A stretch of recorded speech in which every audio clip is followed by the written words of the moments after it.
The environments we build and inhabit shapes our lives and the choices we make. In fact, it's very well said. We shape our buildings and thereafter they shape us. The buildings we live in and work in have an impact on us, and we literally spend 87% of our lives inside the buildings. So, how they are designed really affects how we feel, how we behave. So, design is not just visual thinking, it's a thought process, it's a skill, and ultimately, design is a tool to enhance our humanity. It's a frame for life.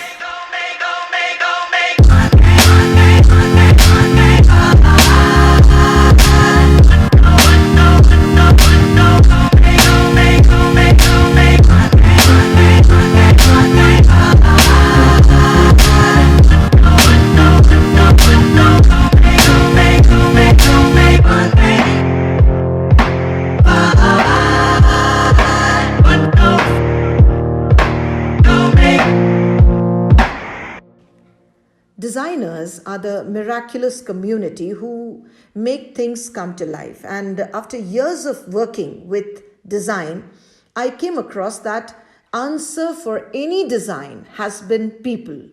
And we may refer them as users or by the term society, but it is actually the people who are the central concern when a designer plans something new. The designer asks himself or herself the questions as to what do people need? What should I be designing for them? We consider this to be the core, and this is of the utmost importance to the contemporary definition of design. And we consider design to consist of the series of processes of thinking constantly about people. So, in a nutshell, if I talk, every design creation focuses on the three problem areas. One is the people. They happen to be the core area which needs addressing. Second happens to be the problems which people face, which needs to be remedied by the designer so that we can increase the people's efficiency. So the third point I would say is the efficiency, which the designers increase for the people. So every design that is created happens to solve problems. And to see a problem, the designer has to do a lot of research. They do not focus more on the beautification. They focus on what the requirements of the clients would be, their dimensions of the body, which is a study which is known as the anthropometrics. And it's a complete study which was actually started by Le Corbusier. And he actually took it up as a word. He described this as the modular.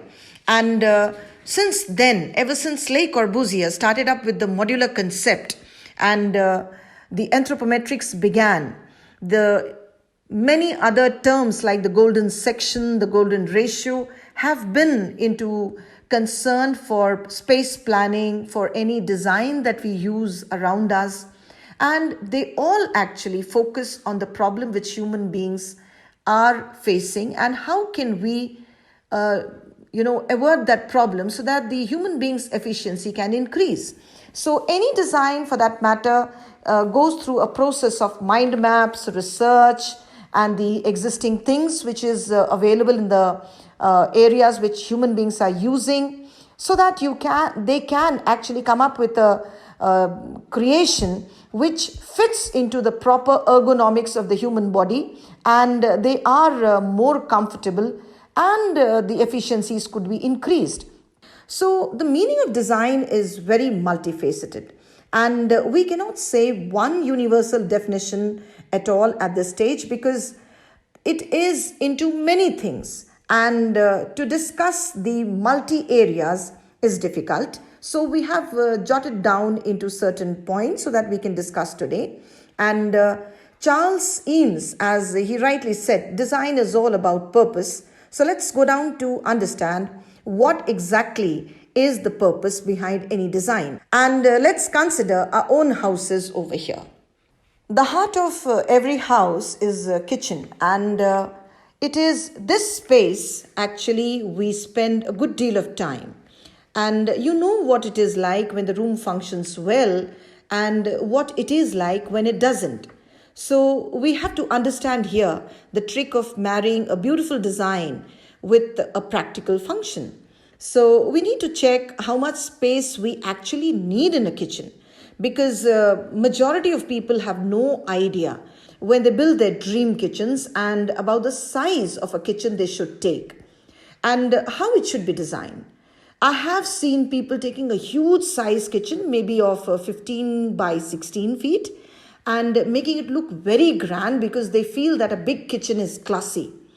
But actually, telling you, it is not the grandeur of a kitchen that matters more.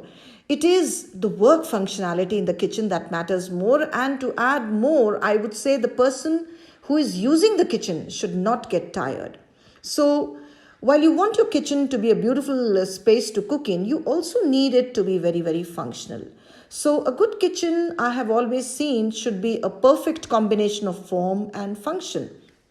And the focus over here in design is we pay attention to the working triangle, which is also known as the golden triangle.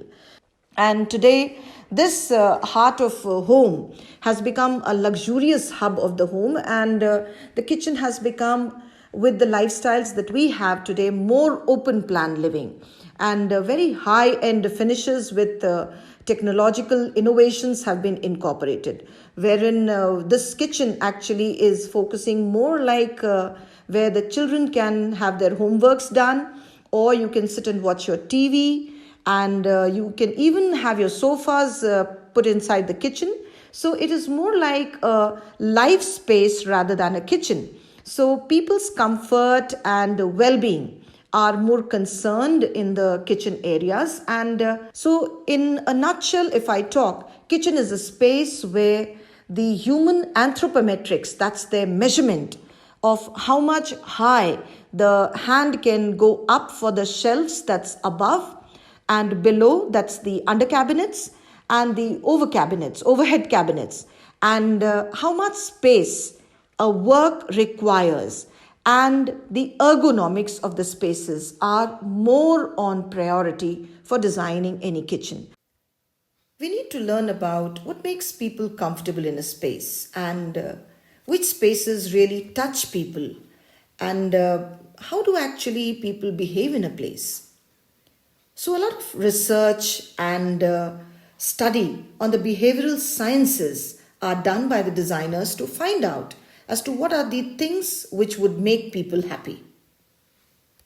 It takes a long time for a new idea to really become an established idea, and it's a process which works up on a lot of mind maps, the lookbooks, the material study as to which specific materials would be used in a particular design space. And materials are the things that tell the truth. It's something that goes into a great detail of design. And humans are naturally drawn to materials. So we discover the world through our senses. The material application for any design focuses a lot on the project, the space that we design, and it is actually the material that really give us memory. We focus a lot on the materials that are more compelling and convincing to the space that we are going to design. So making an ordinary space into an extraordinary looking space is something very, very important by a designer. And especially this works out very good in commercial spaces, because commercial spaces are spaces which have to generate more business, and it can be understood well as the offices where we go to work, or the restaurants where we relax ourselves and eat and enjoy, or the areas where we go for shopping. All these are experiences and they are meant to generate more business. So the design of these spaces need a lot of thought process on how actually people behave, what are the things which make people more comfortable, and what are the things which attract people. And design is nearly invisible because a good design is experienced. If it had been a bad design, our notice immediately catches up and we see what is wrong.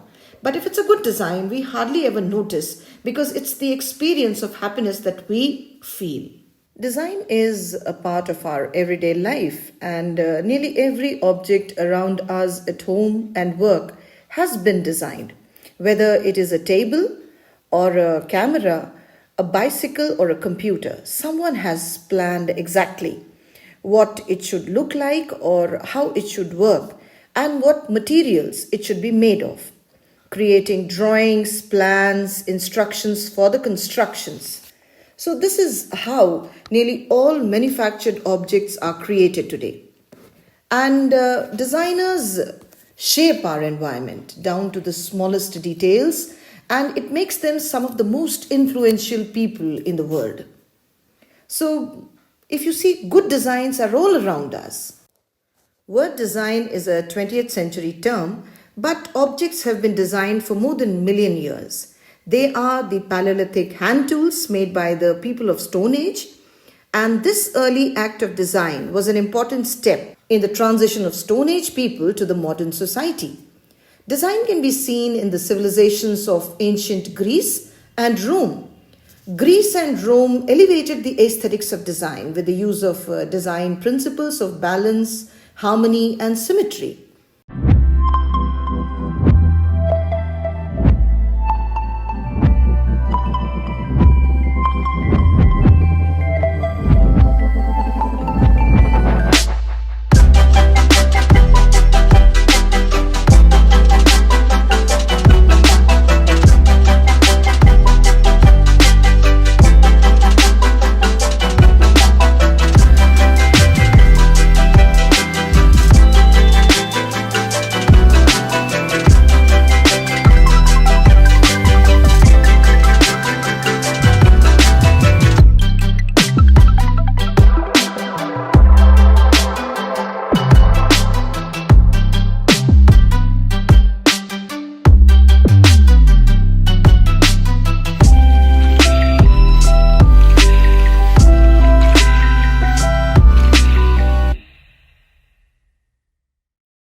Development of the print technology also, which later led to the development of the typography and the fonts, and which was used mainly for the design of the advertisements.